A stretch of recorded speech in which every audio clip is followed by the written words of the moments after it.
Hi అండి, welcome back to they silver jewellery. ఇవాళ అయితే ఇంకొక కలెక్షన్ చూపిస్తానండి. మెష్ చైన్ అండి, ఎంత క్యూట్గా ఉందో చూడండి. ఇది మనం గోల్డ్లో చాలా ట్రెండ్ అయిపోయింది ఈ డిజైన్ అయితే. దీనికి మనం పేరప్గా ప్యారెట్ తీసుకొచ్చామండి. దీనికి పేరప్ చూడండి ఎంత బాగుందో. ఇదైతే సీజెడ్ అండి. మొత్తం ప్యారెట్ కూడా ఎంత బాగుందో చూడండి డీటెయిల్డ్గా.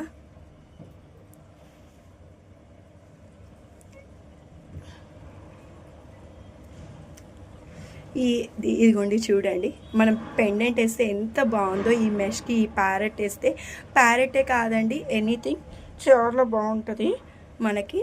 దీనికి ఈ ఇయర్ రింగ్స్ అయితే వచ్చాయండి, చూడండి ఎంత బాగున్నాయో. ఓవెల్ షేప్లో వచ్చాయి. ఇది ఓవెల్ కూడా కాదండి, మన తెలుగులో మామిడి పింద అంటాము, ఆ స్టైల్లో వచ్చింది చూడండి. ఎవరికైనా కావాలి అంటే మెసేజ్ చేయండి. Thank you. Keep shopping with silver jewellery.